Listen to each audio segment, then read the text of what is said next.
Alhamdulillah, wassalatu wassalamu ala rasulillah Sayyidina wa maulana Muhammad ibn Abdillah wa ala alihi wa sahbihi wa man tabi'ahu wa mawala. Ashhadu an la ilaha illallah wahdahu la sharika lah, wa ashhadu anna sayyidina Muhammadan abduhu wa rasuluh la nabiyya ba'dah. Allahumma salli ala sayyidina Muhammadin nabiyil ummi wa ala alihi wa sahbihi wa barik wa sallim. Qala Allah Ta'ala fil Qur'anil azim wa huwa asdaqul qailin. A'udzu billahi minasy syaithanir rajim. Ya ayyuhalladzina amanu taqullaha haqqa tuqatih wa la tamutunna illa wa antum muslimun. Wa qala ta'ala fi ayatin ukhra. Ya ayyuhalladzina amanu taqullaha wa qulu qawlan sadida yuslih lakum a'malakum wa yaghfir lakum dhunubakum wa man yuti'illaha wa rasulahu faqad faza fawzan 'azima. Ibadallah, usikum wa nafsi bi taqwallah wa ta'atihi faqad fazal muttaqun. Hadirin jamaah Jumat yang dimuliakan Allah Subhanahu wa ta'ala. Manusia ini diberikan Allah bekal 3 alat untuk menangkap kebenaran. Yang pertama, innas sam'a, pendengaran. Yang kedua, wal basar, penglihatan. Yang ketiga, wal fuad, hati dan pikiran. Ketiga-tiganya ini nanti akan ditanya di hadapan Allah Subhanahu wa ta'ala. Inna sam'a wal basara wal fuada kullu ulaika kan anhu mas'ula. Kullu ulaika, semuanya, kana anhu mas'ula, akan disoal, akan ditanya, akan diminta pertanggungjawaban di hadapan Allah Subhanahu wa ta'ala. Maka laki-laki kepala rumah tangga yang tidak dalam keadaan sakit, tidak dalam keadaan pekerjaan berat, tidak dalam keadaan perjalanan jauh, maka dia mesti mendengarkan khutbah Jumat. Wajib man tarakal jumu'ata thalatha marratin, siapa yang meninggalkan salat Jumat 3 kali tahawunan, karena menyepelekan salat Jumat, meremehkan salat Jumat, taba'allahu ala qalbih, Allah mengunci pintu hatinya. Kenapa akhir dari hadis ini adalah hati? Berawal dari pendengaran. Mendengar saat khutbah Jumat, 3 kali tidak mau mendengar khutbah Jumat, taba'allahu ala qalbih, dikunci pintu hati. Mengapa tidak dikatakan dipekakkan telinganya? Karena telinga tetap mendengar, tapi tidak sampai ke hati. Semuanya dalam Islam ini adalah hati.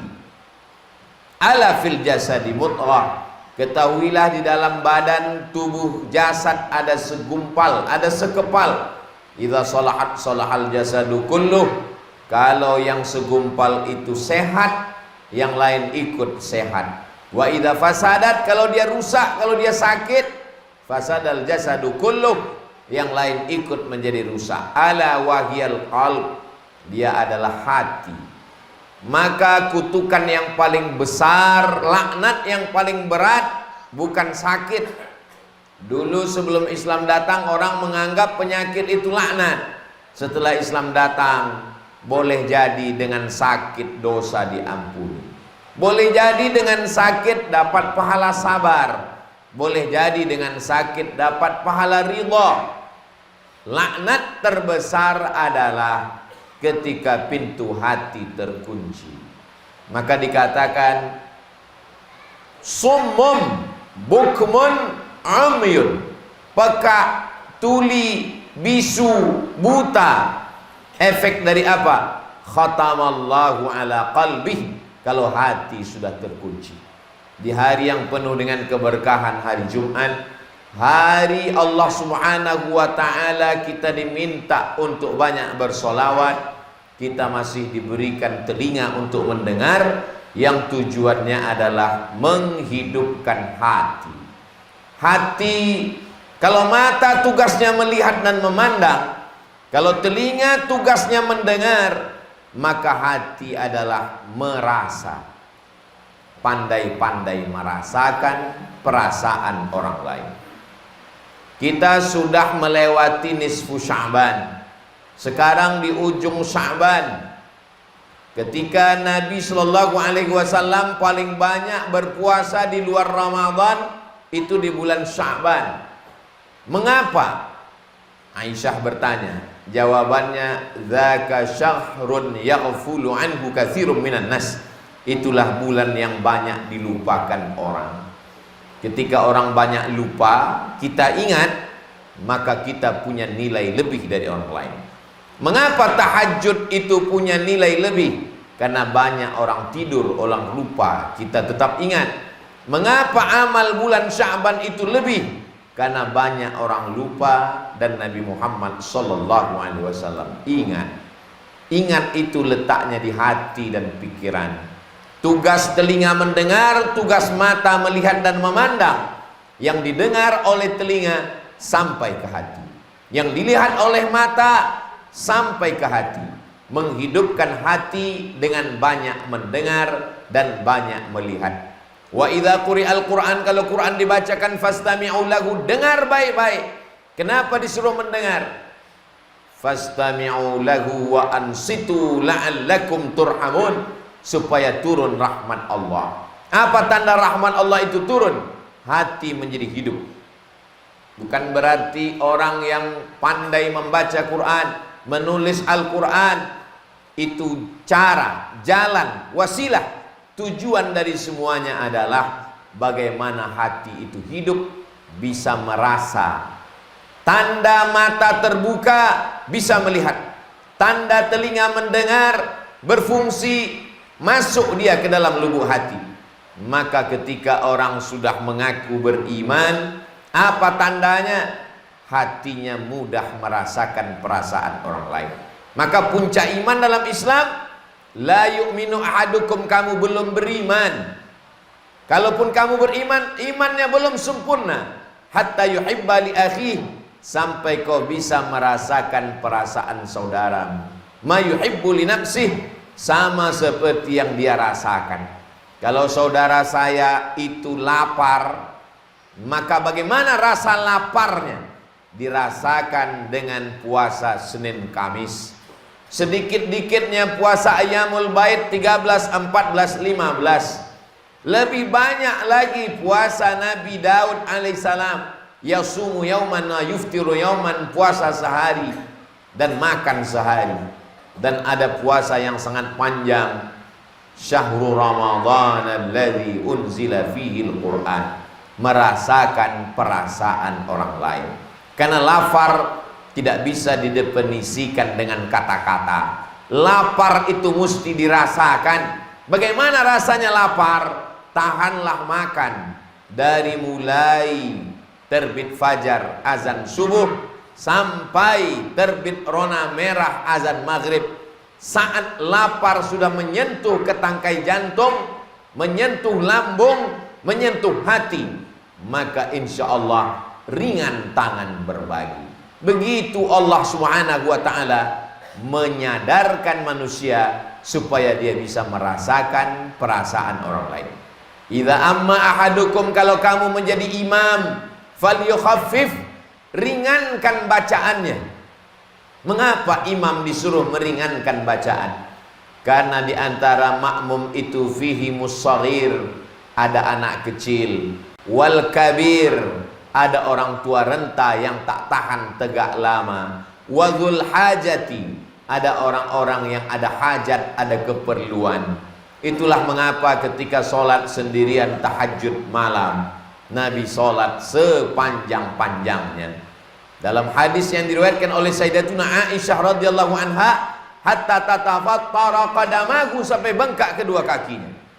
Lalu Nabi ditanya oleh Sayyidatuna Aisyah, lima fa'alta hadza ya Rasulullah, mengapa engkau melakukan ini ya Rasulullah?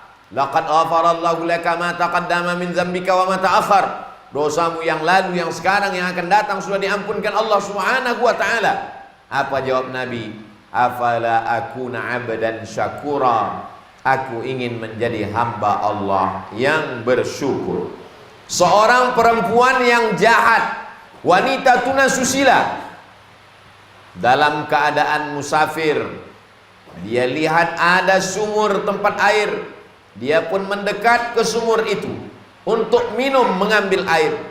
Tapi rupanya dia lihat ada seekor anjing yang menjulurkan lidahnya kehausan. Airnya jauh ke dalam sehingga dia tidak bisa minum. Tersentuh hati perempuan itu melihat anjing yang kehausan. Lalu dia ambil air sumur itu dengan sepatunya yang kotor, dia berikan kepada seekor anjing. Empat makhluk ini semuanya kotor. Perempuan ini kotor, jahat, wanita tunasusila. Anjing itu pun juga kotor. Tempat sepatu, tempat air, mengambil air sepatu itu juga kotor. Diberikan kepada binatang yang kotor oleh manusia yang kotor. Tapi Nabi mengatakan perempuan itu diampunkan Allah dosanya. Mengapa? Apa amal dia? Amalnya adalah amal hati, merasakan perasaan makhluk Allah yang kehausan. Ini bukan ajaran Nabi Muhammad SAW. Ini cerita tentang Bani Israel, umat sebelum Nabi Muhammad, yang diceritakan oleh Nabi Muhammad SAW sebagai iktibar pelajaran kepada kita. Mendengar kisah itu, sahabat bertanya, apakah perbuatan baik kepada binatang itu dianggap pahala ya Rasulullah? Apa jawab Nabi? Fi kulli kabidin ratbin sadaqah. Dalam setiap hati yang basah ada nilai sedekah. Apa maksud hati yang basah? Makhluk hidup. Walaupun berbuat baik kepada makhluk hidup, binatang itu haram, tapi kalau itu memberikan kebaikan, maka dia bernilai baik di hadapan Allah Subhanahu wa ta'ala. Kalau merasakan perasaan hewan saja pun dapat pahala, bagaimana dengan merasakan perasaan orang yang beriman? Hari ini kita tidak kekurangan orang yang sholat di masjid. Masjid banyak, penuh, jamaahnya ramai, melimpah ruah. Hari ini kita tidak kekurangan jamaah haji dan umrah. Jamaah haji menunggu kuota 20 tahun. Jamaah umrah penuh airport setiap hari, tidak pernah kosong. Kita tidak pernah kekurangan jamaah zikir, Maulid Nabi, Isra Mi'raj, Tabligh Akbar, penuh semuanya, tanah lapang dan stadion. Kita hari ini krisis kekurangan orang yang pandai merasakan perasaan orang lain. Itulah perlunya kita mengasah. Bagaimana cara menghidupkan rasa ini? Paling tidak Nabi mengajarkan ada 5 cara. Yang pertama, at-tafakkur sa'ah, bertafakkur sesaat, merenung sejenak, waqfah ma'an nafsi, berhenti. Itulah mengapa kita disuruh bangun malam untuk merenung. Siang kita terlalu sibuk, belum lagi selesai satu pekerjaan, datang pekerjaan yang lain. Semakin canggih alat telekomunikasi, semakin sibuk pikiran kita, sampai kita tidak sempat merasa. Jangankan merasakan perasaan orang lain, merasakan perasaan kita sendiri pun kita tidak pernah. Kenapa? Karena terlalu sibuk. Maka di tengah malam, wa minal laili fatahajjad, bangunlah di tengah malam. Apa sebetulnya isi daripada sholat? Sholat itu adalah khusyuk. Khusyuk itu adalah kesadaran. Kesadaran itu adalah perenungan. Di dalam sholat kita disuruh, inna sholati wa nusuki wa mahyaya wa mamati lillahi rabbil alamin. Maka kita merenung sejenak. At-tafakkur sa'ah, berpikir sesaat, khairum min qiyami laylah, lebih baik daripada tahajud sepanjang malam. Jadi kalau kita mau hidup rasa ini, maka kita bertafakkur, berpikir sesaat. Yang kedua, kita diperintahkan merasakan perasaan orang lain, maka berpuasa sunnah, mengqadha puasa yang tinggal. Idzan tasafa Sya'ban fala tasum, Kalau sudah masuk bulan Sya'ban jangan puasa lagi. Kalau sudah lewat nisfu Sya'ban jangan puasa sunat. Maksudnya tidak boleh puasa sunat bagi orang yang memang belum terbiasa puasa sunat karena sudah lewat nisfu Sya'ban.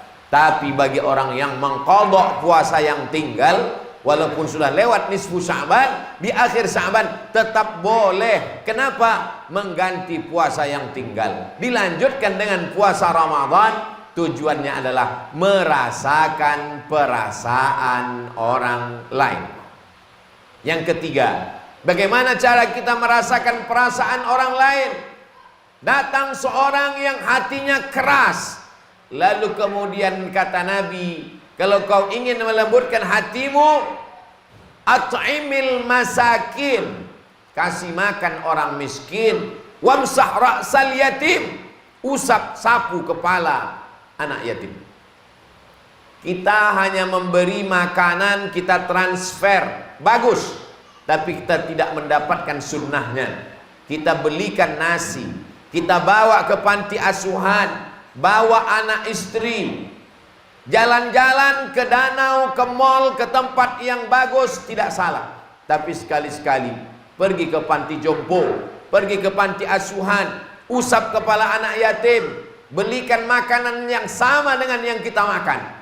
Itu salah satu cara menghidupkan hati kita sesuai yang diajarkan oleh Nabi Muhammad sallallahu alaihi wasallam. Yang keempat, bagaimana cara menghidupkan hati ini? Hati ini akan hidup kalau dia makan makanan yang halal. Sepiring makanan yang halal berubah menjadi setetes darah. Setetes darah akan masuk ke dalam jantung. Jantung menghembuskan darah yang halal.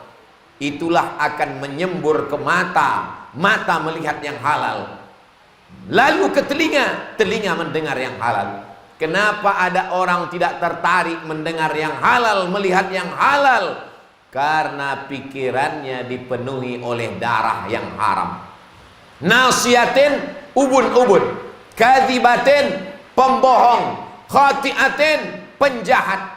Kenapa ubun-ubunnya pembohong, ubun-ubunnya penjahat? Padahal yang bohong lidah, yang jahat kemaluan. Tapi kenapa dalam ayat ini dikatakan ubun-ubun? Ubun-ubun adalah bagian kepala depan, otak. Otak yang berpikir jahat, otak pembohong. Kenapa? Karena darah yang diterima otak dari jantung adalah darah kotor. Dari mana datang darah? Dari jantung. Jantung dapat darah dari mana? Dari makanan. Kulu, makanlah min thayyibat, yang baik-baik. Kalau mau berpikir baik, merenung baik, hati baik, jangan kasih makan haram. Makanan haram menghijab kita dari merasakan perasaan orang lain. Kenapa ada orang kaya yang kikir, bakhil, pelit, tidak pernah ada rasa kasih sayang dalam hatinya? Salah satu penyebabnya adalah karena terlalu banyak makan haram. Kenapa ada penguasa zalim, aniaya, tak memikirkan orang lain? Di antara penyebabnya adalah karena makan haram, menyebabkan hati hitam, menyebabkan pikiran hitam. Kalau sudah hati gelap, pikiran gelap, mata gelap, telinga tak mendengar. Kalau sudah telinga tak mendengar, mata tak melihat, maka kata Allah, ulaika, mereka itu, qulubun la yafqahuna biha, punya hati tapi tak dapat merasakan perasaan orang lain. Adhanun la yasma'una biha, punya telinga tapi tak dapat mendengar yang baik-baik. Mereka punya pandangan, la yubsiruna biha, tidak dapat melihat yang baik-baik. Ulaika kal an'am, mereka seperti binatang, bal hum adall, bahkan lebih hina daripada binatang. Yang terakhir, yang kelima, menghidupkan hati dengan doa. Allahumma ja'al fi qalbi nura. Doa Nabi dalam salat tahajud, jadikan hatiku ini cahaya. Dengan cahaya itulah kita bisa membedakan mana yang hak, mana yang batil, mana yang bengkok, mana yang lurus, mana yang baik, mana yang salah. Wa fi sam'i nura, dalam telingaku ada cahaya. Wa fi basari nura, dalam pandangan mataku ada cahaya. Wa an yamini nura, sebelah kananku cahaya. Wa an yasari nura, ada cahaya. Wa an amami nura, dari depan cahaya. Wa min khalfi nura, belakang cahaya. Wa min fawqi nura, atas cahaya. Wa min tahti nura, waj'al li nura, berikan aku cahaya. Ad-du'a silahul mu'min. Berdoa kepada Allah, ya muqallibal qulub, engkau yang membolak-balikkan hati, sabbit qulubana, kokohkan hati kami. Barakallahu li wa lakum fil Qur'anil azim wa nafa'ani wa iyyakum bima fihi minal ayati wadh-dhikril hakim wa taqabbala minni wa minkum tilawatahu innahu huwal ghafurur rahim. Allahumma shalli ala sayyidina Muhammad wa ala ali sayyidina Muhammad. Allahumma shalli ala sayyidina Muhammad wa ala ali sayyidina Muhammad. Allahumma shalli ala sayyidina Muhammad wa ala ali sayyidina Muhammad.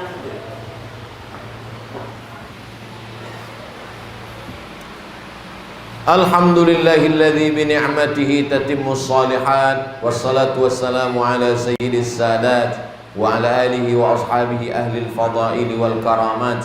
Asyhadu an la ilaha illallah wahdahu la syarika lah wa asyhadu anna sayyidina Muhammadan abduhu wa rasuluh wa safiyyuhu min khalqihi wa khaliluh, addal amanah wa ballagha ar-risalah wa nasaha lil ummah wa tarakana 'alal mahajjatil bayda lailuha kanahariha la yazighu anha illa halik. Allahumma salli ala sayyidina Muhammadin an-nabiyil ummi wa ala alihi wa sahbihi wa barik wa sallim. Qala Allah ta'ala fil Qur'anil azim wa huwa asdaqul qailin. A'udzu billahi minasy syaithanir rajim. Bismillahirrahmanirrahim. Wal 'ashri innal insana lafi khusr illa alladhina amanu wa 'amilus shalihat wa tawassaw bil haqqi wa tawassaw bis sabr. Wa qala ta'ala fi ayatin ukhra, innallaha wa malaikatahu yusalluna 'alan nabi ya ayyuhalladzina amanu sallu 'alaihi wa sallimu taslima. Allahumma ighfir lil muslimina wal muslimat wal mu'minina wal mu'minat al ahya'i minhum wal amwat bi rahmatika ya arhamar rahimin. Allahumma a'izzal islam wal muslimin wahdhuril kafarata wal musyrikin wa dammir a'da'aka a'da'ad din. Allahumma ansur ikhwanana al mujahidin fi Falastin. Allahumma dammir a'da'aka wa shattit shamlahum wa farriq jam'ahum waj'al kaidahum fi nuhurihim ya rabbal alamin. Allahumma ij'al hadzal balada baladan amina. Allahumma dafa'na al-ghalaa'a wal wabaa'a wal fahsyaa'a wal ribaa'a waz zina wal munkar was-suyufal mukhtalifata wasyada'ida wal mihan ma dhahara minha wa ma batan min baladina hadza khassah wa min buldanil muslimina 'amma. Ibadallah, usikum wa nafsi bi taqwallahi wa ta'atihi faqad fazal muttaqun. Innallaha ya'muru bil 'adli wal ihsan wa ita'i dzil qurba wa yanha 'anil fahsya'i wal munkari wal baghi ya'udzukum la'allakum tadhakkarun. Fadhkurullaha al-'azima yadhkurkum was'aluhu min fadlihi yu'tikum wa ladhikrullahi akbar wallahu ya'lamu ma tasna'un. Aqimis shalah.